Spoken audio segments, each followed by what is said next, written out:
राहत की खबर ये है कि लोग तेजी से ठीक भी हो रहे हैं। वैश्विक आंकड़ों के लिहाज से देखें तो कई विकसित देशों की तुलना में भारत की संक्रमण दर धीमी है, जबकि रिकवरी की दर ज्यादा है और इसी की वजह है सरकार द्वारा समय पर उठाए गए सटीक एवं कड़े कदम। कोविड-19 से निपटने के लिए सरकार ने प्रयास और तेज कर दिए हैं। सरकार का फोकस अब टेस्टिंग सुविधाओं को और बढ़ाने पर है। सरकार ने कहा है कि कोविड-19 को लेकर घबराने की कोई जरूरत नहीं है, क्योंकि स्थिति से प्रभावी ढंग से निपटने के लिए उचित योजना बनाई जा रही है। विश्व भर में भारत की नीति की सराहना भी हो रही है, लेकिन हमें इस पर पूरी तरह से नियंत्रण करना है, जिससे समृद्ध और स्वस्थ भारत के लिए जान भी जहान भी दोनों पहलुओं पर केंद्रित होकर आगे बढ़ा जाए। तो कोरोना को हराना है, मिलकर कदम उठाना है, घर में रहकर दिखाना है और रखनी है कोरोना पर नजर। स्वागत है आपका इस विशेष कार्यक्रम में। मैं हूं रमा त्यागी। शुरुआत करते हैं फास्ट न्यूज के साथ। गृह मंत्रालय ने सभी राज्यों और केंद्र शासित प्रदेशों को पत्र लिख राहत शिविरों में रह रहे प्रवासी मजदूरों के कल्याण के लिए सुप्रीम कोर्ट के निर्देशों का पालन करने को कहा। आवश्यक वस्तुओं की उपलब्धता के लिए कई मंत्रालयों को राज्य सरकारों के साथ समन्वय स्थापित करने का भी दिया निर्देश।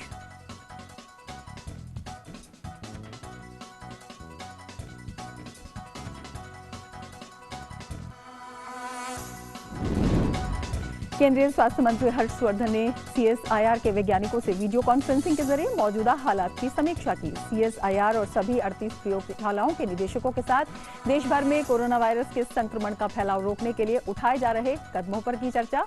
हर्षवर्धन ने की वैज्ञानिकों से निश्चित समय सीमा में कोई समाधान विकसित करने की अपील।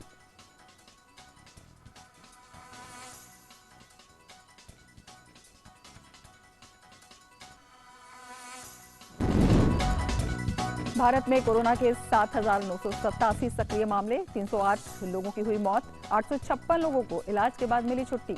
टेस्टिंग सुविधा बढ़ाने पर सरकार का विशेष ध्यान। कहा, घबराने की जरूरत नहीं, क्योंकि सरकार हालात को प्रभावी ढंग से काबू करने के लिए बना रही है कई योजनाएं।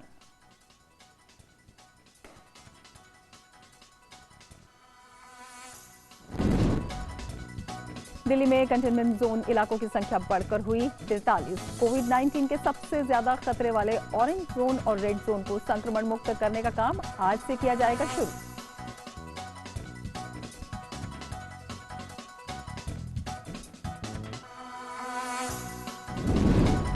दुनिया भर में बढ़ रहे हैं कोविड-19 के मामले। 18,45,000 से ज्यादा संक्रमित लोग, 1,14,000 से ज्यादा लोगों की मौत।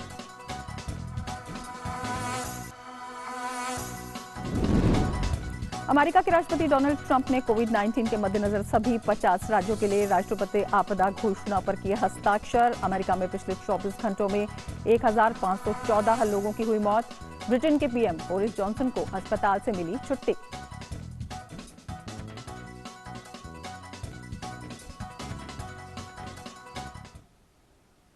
कोविड-19 से निपटने के लिए सरकार ने प्रयास और तेज कर दिए हैं। सरकार का फोकस अब टेस्टिंग सुविधाओं को और बढ़ाने पर है।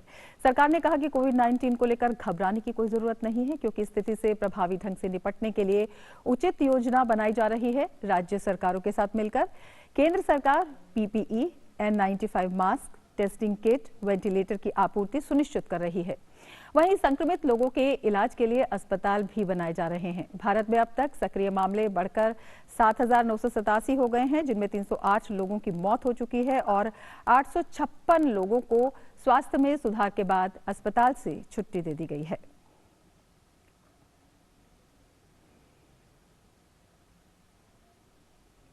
और देश के विभिन्न भागों में राहत केंद्रों और शिविरों में रह रहे प्रवासी मजदूरों के कल्याण से संबंधित सर्वोच्च न्यायालय के निर्देशों के मद्देनजर गृह मंत्रालय ने राज्यों, केंद्र शासित प्रदेशों को सर्वोच्च न्यायालय के निर्देशों का अनुपालन सुनिश्चित करने के लिए आवश्यक कार्रवाई करने और कोविड-19 से प्रभावी तरीके से लड़ने के लिए लॉकडाउन उपायों को कार्यान्वित करने के लिए पत्र लिखा है।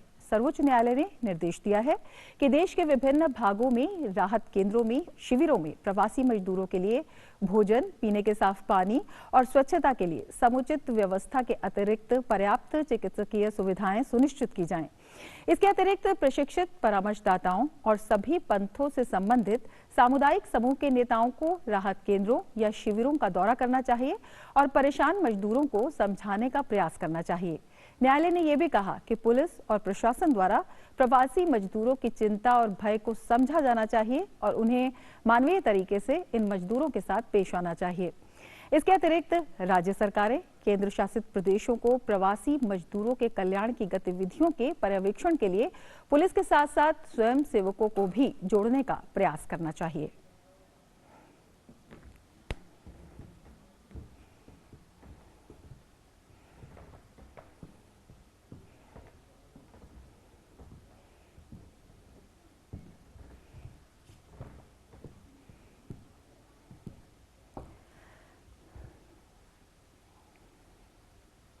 तो गृह मंत्रालय के निर्देश प्रवासी मजदूरों के कल्याण के लिए। और केंद्रीय स्वास्थ्य मंत्री डॉक्टर हर्षवर्धन ने वैज्ञानिकों से कोविड-19 संक्रमण का फैलाव रोकने के लिए विभिन्न समय सीमा में कोई समाधान विकसित करने की अपील की है। स्वास्थ्य मंत्री ने वैज्ञानिकों से तय वक्त में कोविड-19 को नियंत्रण में लेने के लिए समीक्षा बैठक की और वैज्ञानिकों को तय वक्त में कोविड-19 को नियंत्रण में करने के लिए हल ढूंढने के लिए कहा है। तो स्वास्थ्य मंत्री ने समीक्षा बैठक की है और समीक्षा बैठक में डॉक्टर हर्षवर्धन ने कहा है ये युद्ध का वक्त है और हमें युद्ध खत्म होने से पहले इसका हल निकालना है। तो बेहद महत्वपूर्ण ये समीक्षा बैठक जो स्वास्थ्य मंत्री ने की। उन्होंने कहा कि पोलियो उन्मूलन में अहम भूमिका निभाने वाले जीनोम अनुक्रमण से भी मिलेगी मदद। तो विभिन्न जो अनुक्रमण जो पहले से हुए हैं जीनोम अनुक्रमण उनकी भी सहायता ली जाएगी, उनसे भी मदद मिलेगी। इसके अलावा उन्होंने ये भी कहा कि मुख्य रणनीति निर्धारण समूह का गठन, कोरोना से संबंधित 5 मुख्य बिंदुओं की पहचान की जानी चाहिए। ये पहचान बेहद अहम है और मुख्य गतिविधियों में डिजिटल आणविक निरीक्षण, नई दवाई और संबंधित प्रक्रिया शामिल है। तो ये तमाम बातें स्वास्थ्य मंत्री की समीक्षा बैठक में की गई। स्वास्थ्य मंत्री ने बेहद महत्वपूर्ण समीक्षा बैठक की और यह भी कहा कि अस्पतालों में सहायक उपकरण और पीपीई, आपूर्ति चेन, लॉजिस्टिक सपोर्ट सिस्टम शामिल हैं। तो तमाम आधारभूत ढांचे को किस तरह से मजबूत किया जाए, किस तरह से समन्वय किया जाए। उन्होंने ये भी कहा कि 15 CSIR प्रयोगशालाएं बड़े उद्योगों, PSU, MSME और मंत्रालयों के साथ मिलकर काम कर रही हैं। तो किस तरह से मिलकर काम किया जा रहा है, किस तरह से आधारभूत ढांचे को मजबूत किया जा रहा है और किस तरह से सभी स्टेक होल्डर्स हैं उनको लिया जा रहा है। स्वास्थ्य मंत्री ने जांच के नमूने लेने और जीनोम अनुक्रमण के लिए CSIR की सराहना भी की है। तो जिस तरह से इस दिशा में काम बढ़ रहा है, जिस तरह से विभिन्न संस्थाएं मिलकर काम कर रही हैं, स्वास्थ्य मंत्री ने समीक्षा बैठक ली और CSIR, NAL के BHEL, भेल और BEL के साथ मिलकर किए गए काम की भी सराहना स्वास्थ्य मंत्री ने की है। तो बेहद महत्वपूर्ण ये समीक्षा बैठक रही और इस समीक्षा बैठक में तमाम फैसले लिए गए और स्वास्थ्य मंत्री ने इस समीक्षा बैठक की सराहना भी की और तमाम तरह से जिस तरह से फैसले लिए जा रहे हैं उनकी जानकारी दी। इसके अलावा कोरोना संक्रमण के तेजी से फैलने की स्थिति में सरकार इससे निपटने के लिए पूरी तरह से तैयार है। स्वास्थ्य मंत्रालय ने कहा है कि स्वास्थ्य और गृह मंत्री के स्तर पर हुए विचार विमर्श के आधार पर देश भर के सरकारी और निजी अस्पतालों में कोविड-19 की जांच का काम तेजी से बढ़ाया जा रहा है। स्वास्थ्य मंत्रालय के संयुक्त सचिव लव अग्रवाल ने बताया कि अखिल भारतीय आयुर्विज्ञान संस्थान और राष्ट्रीय मानसिक स्वास्थ्य एवं तंत्रिका विज्ञान संस्थान सहित 14 प्रमुख संस्थानों को अस्पतालों में कोरोना वायरस की जांच क्षमता विकसित करने के लिए चिन्हित किया गया है। उन्होंने कोरोना के संक्रमण को रोकने के लिए केंद्र की ओर से किए जा रहे विभिन्न उपायों का जिक्र करते हुए कहा कि कोविड-19 के लिए विशेष रूप से बनाए गए 601 अस्पतालों में 1,05,000 बिस्तर तैयार रखे गए हैं। तो सरकार पूरी तरह से तैयार है और कोरोना संक्रमण को रोकना लक्ष्य है और उसके लिए प्रमुख कदम उठाए गए हैं और तेजी से ये कदम उठाए जा रहे हैं, जिसमें कि जो सुविधाएं हैं, जो चिकित्सकीय सुविधाएं हैं उनको विकसित किया जा रहा है। विभिन्न अस्पतालों की संख्या वो बढ़ाई जा रही है, जो बेड्स हैं वो भी बढ़ाए जा रहे हैं। इन दिनों सोशल मीडिया पर एक झूठ भारतीय स्टेट बैंक के ग्राहकों को परेशान कर रहा है। ये खबर वायरल हो रही है जिस पोस्ट में दावा किया जा रहा है कि भारतीय रिजर्व बैंक ने स्टेट बैंक के आधार आधारित भुगतान प्रणाली सर्वर को बंद कर दिया है, लेकिन पीआईबी फैक्ट चेक टीम ने इसे खारिज कर दिया है। पीआईबी ने कहा है कि यह दावा गलत है। आरबीआई द्वारा ऐसा कोई फैसला नहीं लिया गया है। आरबीआई ने भारतीय स्टेट बैंक के आधार आधारित भुगतान प्रणाली के सर्वर को बंद नहीं किया है। सभी दर्शकों से अनुरोध है कि कृपया फर्जी खबरों पर ध्यान न दें और आधिकारिक स्रोतों से तथ्य की जांच करें। तो बहुत सी ऐसी खबरें वायरल हो रही हैं, उन पर ध्यान ना दें।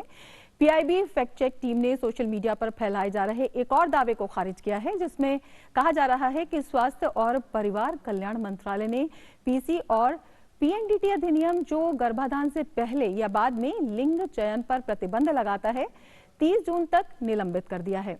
लेकिन पीआईबी फैक्ट चेक टीम ने कहा है कि स्वास्थ्य और परिवार कल्याण मंत्रालय द्वारा ऐसा कोई भी काम नहीं किया गया है। ये खबर भी गलत है। तो इस तरह की जो फर्जी पोस्ट है उन पर ध्यान ना दें।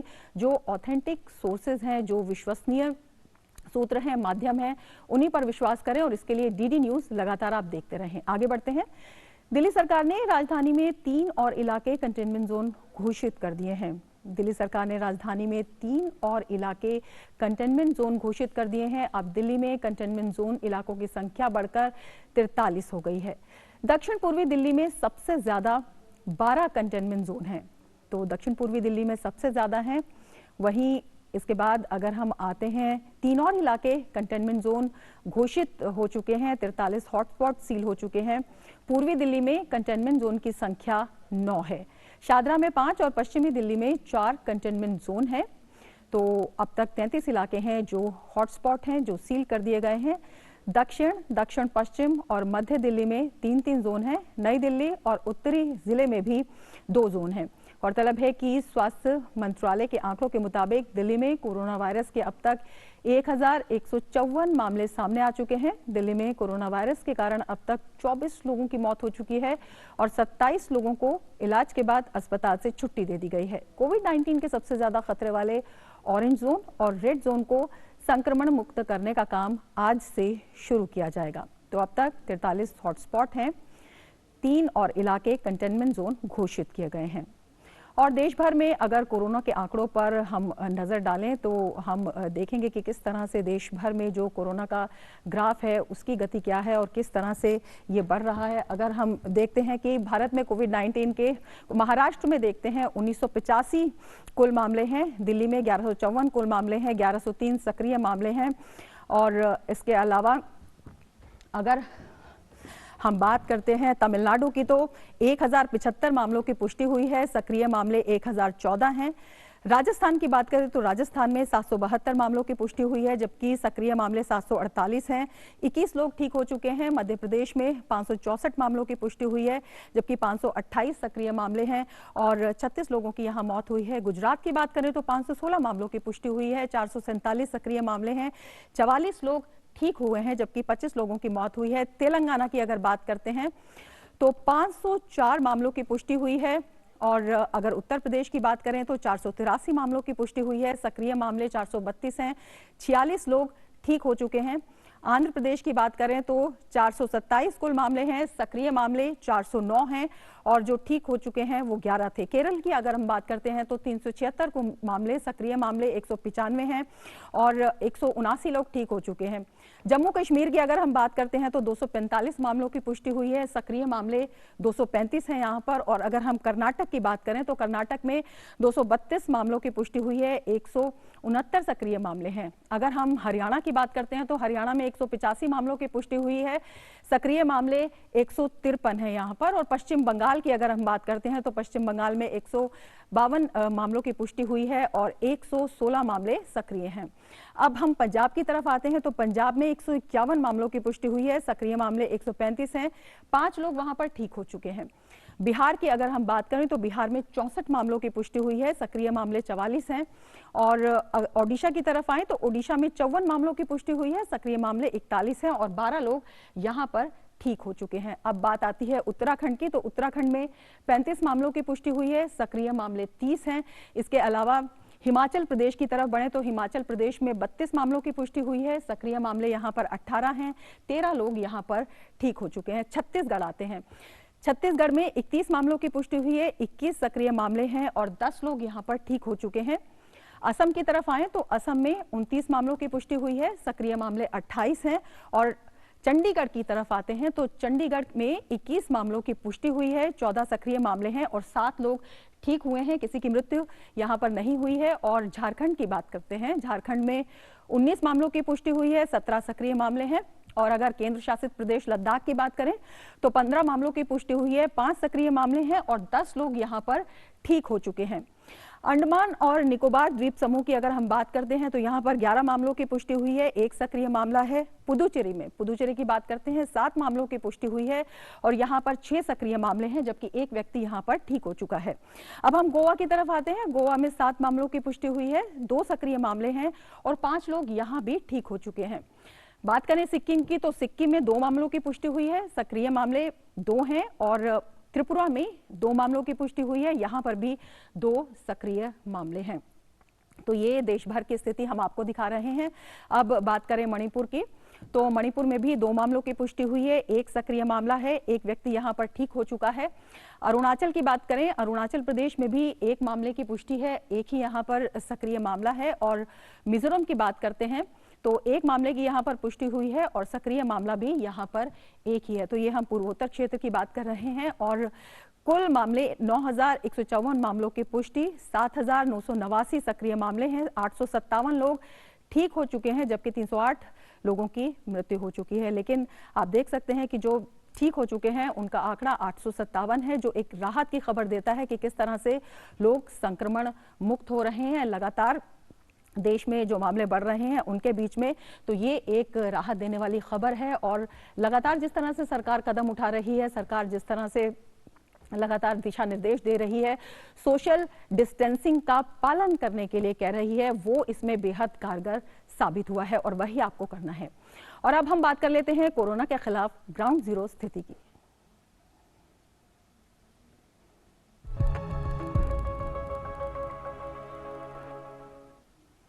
आगरा में कोरोना से निपटने के लिए युद्ध स्तर पर काम किया जा रहा है। आगरा में कंट्रोल रूम बनाया गया है, जहां से पूरे आगरा पर निगाह रखी जा रही है। आगरा का कंट्रोल रूम किस तरह से काम करता है, इसका जायजा लिया हमारे संवाददाता नीरज सिंह ने। पूरे आगरा में जो लोग हैं उनको किसी तरह की परेशानी तो नहीं है, उसके लिए यहाँ पर टीम मौजूद है। सबसे पहले मैं बता दूं कि पूरे आगरा को 250 सीसीटीवी कैमरे हैं। ये जो टीम है यहाँ पर मौजूद रहती है, जो तमाम जो लोग हैं वो यहाँ कॉल करते हैं। आपके पास किस तरह की कॉल आती है और फिर आप क्या करते हैं? सर, हमारे पास फूड पैकेट से रिलेटेड आती हैं, जिसको कि हम नियरेस्ट थाना होता है वहाँ पर हम अपनी कॉल फॉरवर्ड करते हैं। तो ये अलग अलग जो टीम है वो बनाई गई है, कोई जो फूड की सप्लाई है वो देखती है, कोई मेडिसिन की सप्लाई है वो देखती है। इसके अलावा जो पुलिस का काम है वो भी यहाँ से किया जाता है। सर, यहाँ जो कॉलें आती हैं वो राहत सामग्री को लेकर के आती हैं और जहाँ गैदरिंग होती है उसकी सूचना दी जाती है। तो हम लोग तुरंत अपना जो है पुलिस कंट्रोल रूम जो हमारा बना हुआ है उसको सूचना देते हैं और उसके बाद वहाँ से पुलिस मूवमेंट कर जाती है। जहाँ भी गैदरिंग होती है वहाँ जाकर उनको तितर बितर कर देते हैं। तो हम लोगों के पास कोई कॉल वगैरह नहीं आती है। जो लोग रोड पर निकल रहे हैं, फालतू लोग निकल रहे हैं बिना बेवजह के, उनके हम लोग चालान बनाते हैं। अपनी अपनी समस्याओं के लिए कॉल आते हैं, जैसे खाने की है या दवा की है, जो भी आती है तो उनको जो हमारे पास सीएमओ का कंट्रोल रूम नंबर है वो नंबर उनको उपलब्ध करा दिया जाता है, या फिर कंट्रोल रूम को फ़ोन करके उनको बता दिया जाता है कि इस फ़ोन से आया राशन की है, तो डीएसओ फ़ोन कर दिया जाता है उनको। जिन्हें मेडिकल की ज़रूरत है, जिन्हें चेकिंग की ज़रूरत है, तो उसके लिए फिर आप क्या करते हैं? उसके लिए सीएमओ की टीम को तुरंत से तुरंत जल्दी से जल्दी भेजा जाता है कंट्रोल रूम में। पूरे आगरा पर निगाह रखी जा रही है और यही कारण है कि आज आगरा मॉडल की पूरे देश भर में प्रशंसा हो रही है कि जिस तरीके से आगरा ने कोरोना के केसों को हैंडल किया है, अगर उसी तरीके से देश के दूसरे हिस्सों में भी किया जाए तो शायद हम जल्द ही कोरोना पर विजय पालेंगे। कैमरामैन सुमित के साथ नीरज सिंह, डीडी न्यूज़, आगरा। तो देश भर में आगरा मॉडल की चर्चा हो रही है कोरोना संक्रमण को रोकने के बारे में, और देश भर में तमाम गैर सरकारी संगठन अपने स्तर पर असहाय लोगों तक भोजन पहुंचाने का काम कर रहे हैं। दिल्ली के कृष्णा नगर सुधार समिति में भी गरीब लोगों तक पौष्टिक भोजन पहुंचाने का काम किया जा रहा है। मकसद ये है कि इलाके में कोई भूखा न रहे। देश भर में लॉकडाउन के मद्देनजर कारखाने, फैक्ट्रियां, दुकानें और कार्यालय सब बंद हैं। देश भर में कोरोना वायरस के खिलाफ मुहिम में पूरा देश साथ खड़ा है। इस बीच भूखे और जरूरतमंद लोगों तक भोजन पहुंचाने और आखिरी व्यक्ति तक जरूरी साधन पहुंचाने के लिए केंद्र के नेतृत्व में तमाम राज्य सरकारें भी भरसक प्रयास कर रही हैं। लेकिन इन सब के बीच गैर सरकारी संस्थाओं की भूमिका अहम हो जाती है। ऐसा ही कुछ कर दिखाया है दिल्ली के कृष्णा नगर सुधार समिति के पूर्वधाव ने। डॉक्टर वीके मोंगा के नेतृत्व में ये समूह सब्जी, दूध विक्रेताओं, गरीब, असहाय, भूखे लोगों के पास जाकर भोजन प्रदान करता है। सोशल डिस्टेंसिंग का ध्यान तो रखा ही जा रहा है, साथ ही हैंड सैनिटाइजर के जरिए हाथों को भी स्वच्छ किया जा रहा है। कृष्णानगर सुधार समिति का ये प्रयास रहा है पिछले करीब 15 दिन से कि कम से कम 200 से 250 लोगों को रोज दोपहर का खाना और रात का खाना हम उपलब्ध करा पाएँ। उनको भोजन बनाकर हम लोग ये खाना खिलाते हैं और ये सब पदाधिकारी और जनता के लोग एक NGO के माध्यम से हम सब लोग ये कार्यक्रम कर रहे हैं। समिति लॉकडाउन के बाद से ही जगह जगह जाकर असहाय लोगों तक पौष्टिक भोजन पहुंचा रही है। कोई कामगार है, कोई जरूरी सेवाओं में लगे लोग, तो कोई रेहड़ी पटरी वाले। समिति की ओर से ये प्रयास किया है कि कम से कम डेली 250 से 500 लोगों को खाना मिले, जिससे कि वो भूखे न रह पाएं। 7 से 8 हज़ार लोगों को हम खाना दे चुके हैं ये 15 दिन में। जब तक ये कोरोना की महामारी खत्म नहीं होगी, हमारा कृष्णानगर सुधार समिति का संकल्प है। समाज के अन्य लोगों का समर्थन भी समिति के लोगों को मिल रहा है। हर सुबह भोजन के पैकेट इसी तरह तैयार कर लाए जाते हैं और जरूरतमंद लोगों तक पहुंचाए जा रहे हैं। मन में एक संतोष है कि वो किसी तरह समाज के काम आ रहे हैं। कृष्णानगर सुधार समिति कृष्णानगर में ऐसे लोगों के लिए जो कि गरीबी रेखा से नीचे आते हैं या जिनके पास खाने के लिए भोजन नहीं है, उन तक भोजन पहुंचा रही है और तकरीबन उनका मानना है कि 8000 लोगों तक ये भोजन पहुंचा चुके हैं और एक कारवां जो है वो लगातार आगे जा ही रहेगा। मकसद यही है कि कोई भूखा न सोए। Chandrashekhar, TD news, Delhi. और जम्मू कश्मीर में लॉकडाउन के दौरान लोगों को राहत देने के लिए सरकार द्वारा कई अहम कदम उठाए जा रहे हैं। लॉकडाउन के दौरान प्रत्येक नागरिक को राशन का वितरण वहां पर किया जा रहा है। लॉकडाउन के चलते केंद्र शासित प्रदेश जम्मू कश्मीर की सरकार वो सभी उपाय कर रही है जो लोगों को जरूरी चीजें उपलब्ध करवाने के लिए किए जा सकते हैं। अब केंद्र शासित प्रदेश के गरीब लोगों को खाद्य एवं आपूर्ति विभाग के डिपो से 5 किलो राशन मुफ्त उपलब्ध करवाया जाएगा। ये राशन केंद्र शासित प्रदेश के नागरिकों को पहले से उपलब्ध करवाए जा रहे 2 महीनों के अग्रिम राशन के अतिरिक्त होगा। खाद्य एवं आपूर्ति विभाग के निदेशक जितेंद्र सिंह से जब हमने इस संबंध में बात की तो उन्होंने बताया कि कल से गरीब लोगों को 5 किलो मुफ्त राशन उपलब्ध करवाना शुरू कर दिया जाएगा। गवर्नमेंट हमें 2 महीने का राशन जो है अप्रैल और मई का वो हमने डिस्ट्रीब्यूशन उसकी स्टार्ट कर दी है और एज ऑन डेट कल शाम तक जो जब मुझे रिपोर्ट आई लगभग 5:30-6 बजे तो हमारे लोगों ने अप्रैल और मई का जो राशन था वो लोगों तक बेनिफिशरीज तक जो है वो पहुंचा दिया था। इसी तरह से हमारे डिविजनल कमिश्नर साहब जो कि रेड क्रॉस के डिवीजन के चेयरमैन हैं, उनकी हिदायत पे हमने 1500 क्विंटल राइस और 1500 क्विंटल आटा जो है हमने डिवीजन कमिश्नर साहब के थ्रू हमने रेड क्रॉस को दिया है, जो कि वो लेबरर्स और जो डेली वेजर्स जो हैं उनको वो प्रोवाइड कर रहे हैं, फ्री ऑफ कॉस्ट है ये। सरकार ने जम्मू संभाग के सभी जिलों में मात्र 6 दिनों के बेहद कम समय के अंदर ही लाभार्थियों को अप्रैल और मई 2 महीनों के अग्रिम राशन का वितरण लगभग पूरा कर लिया है। इसके अतिरिक्त खाद्य एवं आपूर्ति विभाग द्वारा रेड क्रॉस सोसाइटी जम्मू के पास 1500 क्विंटल चावल और 1500 क्विंटल आटा भी रखा गया ताकि इसे गरीबों और विभिन्न क्षेत्रों में फंसे श्रमिकों तथा दिहाड़ीदारों में मुफ्त वितरित किया जा सके। ये बात साफ है कि सरकार लोगों को राशन आदि उपलब्ध करवाने के लिए हर प्रयास कर रही है। दूरदर्शन समाचार के लिए जम्मू से RK रैना। और विपदा के समय में भी पीड़ितों के लिए राहत की खबर लाते हैं। मदद के लिए बड़े हाथ चाहे सरकार के हों, चाहे आम नागरिकों के हों, चाहे विभिन्न संस्थाओं के हों। ऐसी ही कुछ अच्छी रिपोर्ट्स भी देख लेते हैं जो लोगों को राहत दे रही हैं।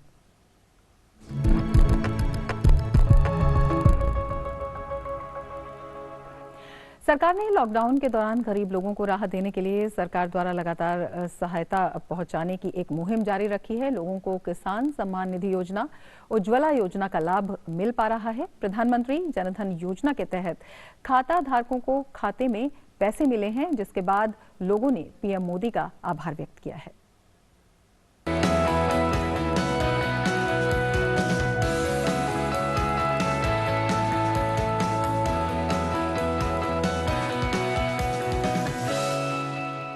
मैं और मेरा परिवार प्रधानमंत्री जी द्वारा चल रही सभी योजनाओं का लाभ उठा रहा है।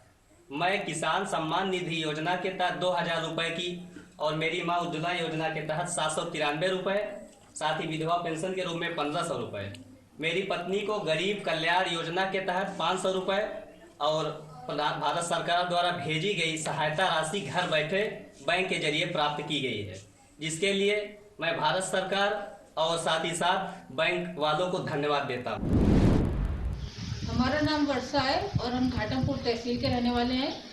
और लॉकडाउन की वजह से, जो कोरोना महामारी की वजह से लॉकडाउन हुआ है, सब कुछ बंद है, हम लोगों को पैसे की दिक्कत थी। इसकी वजह से जो सरकार ने पैसा भेजा है, उसके तहत पिताजी के वृद्धावस्था वाला पैसा आ चुका है उनके खाते में, और माताजी के खाते में जो गैस सिलेंडर का पैसा था, उज्ज्वला गैस सिलेंडर वाला वो आ चुका है, और हमारे और भाभी के खाते में जो गरीब महिला परिवार कल्याण का पैसा आना था 500 रुपये, वो आ चुका है। मैं और मेरा परिवार प्रधानमंत्री जी द्वारा चल रही सभी योजनाओं का लाभ उठा रहे हैं। मैं किसान सम्मान निधि योजना के तहत 2000 रुपये और मेरी माता जी उज्ज्वला योजना के तहत 766 रुपये तथा गरीब कल्याण योजना के तहत 500 रुपये की धनराशि और मेरी दादी माँ विधवा पेंशन योजना के तहत 1500 रुपये की धनराशि बैंक मित्र द्वारा मुझे घर पर बैठे प्राप्त हो चुकी है, जिसमें मैं भारत सरकार और बैंक मित्र को हृदय से धन्यवाद देता हूँ। मेरा नाम सुनीता देवी है। जनधन में 500 रुपया मिला है, उसको मैं साग सब्जी जो घर का खर्च था किए। उसके बाद वृद्धा पेंशन भी मिला है, उससे भी दवाई दारू किए हैं। और गैस सिलेंडर भी मिला है, उस पर घर में बनाकर खा रहे हैं और वायरस से बचने के लिए घर में रह रहे हैं।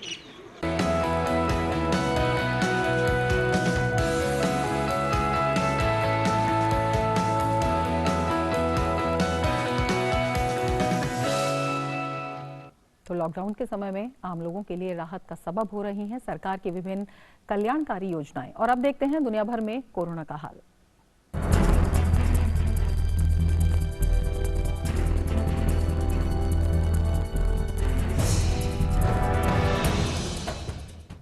अमेरिका में कोरोना महामारी का प्रकोप कम होने का नाम ही नहीं ले रहा है। हर गुजरते दिन के साथ यहां मृतकों की संख्या तेजी से बढ़ रही है। बीते 24 घंटों में कोरोना संक्रमण से वहां 1514 और लोगों की जान गई, जिसके बाद अब यहां मृतकों की कुल संख्या 22,000 से ज्यादा हो गई है, जो पूरी दुनिया में सर्वाधिक है। सिर्फ न्यूयॉर्क में ही अब तक 9,385 लोगों की मौत हो चुकी है। अमेरिका में कोरोना संक्रमितों की संख्या भी विश्व में सबसे ज्यादा है।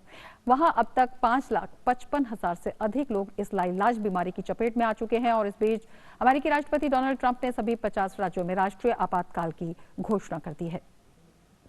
कोविड-19 महामारी को खत्म करने के लिए विश्व भर के चिकित्सक दिन रात एक किए हुए हैं। रियो डी जेनेरियो में रविवार को ईस्टर के मौके पर चिकित्सा कर्मियों के सम्मान में क्राइस्ट द रिडीमर की प्रतिमा को रोशनी से प्रज्वलित किया गया।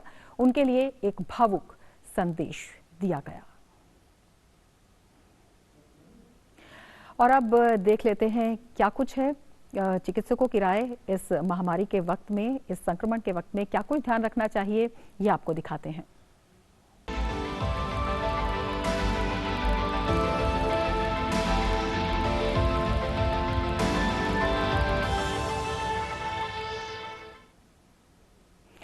और इसके साथ हमें दीजिए इजाजत, लेकिन जाने से पहले आपको दिखाते हैं कि कैसे मानसिक तनाव को कम कर रहे हैं एम्स के डायरेक्टर डॉक्टर गुलेरिया, उनके साथ ही कई और चिकित्सक भी। तो आप देखिए ये संदेश, उनकी सलाह रखिए, आपका ध्यान घर में रहिए, सुरक्षित रहिए और दीजिए इजाजत। नमस्कार।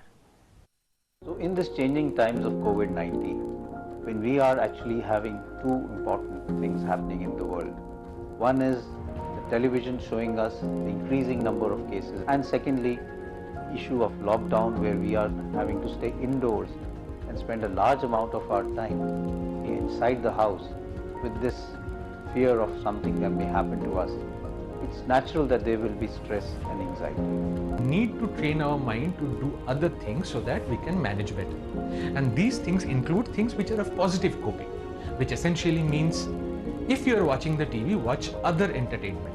Talk to your near and dear ones. In the house, do some activities. For example, play games, read storybooks. In the same way, we need to manage our body and our physical health better to manage the stress.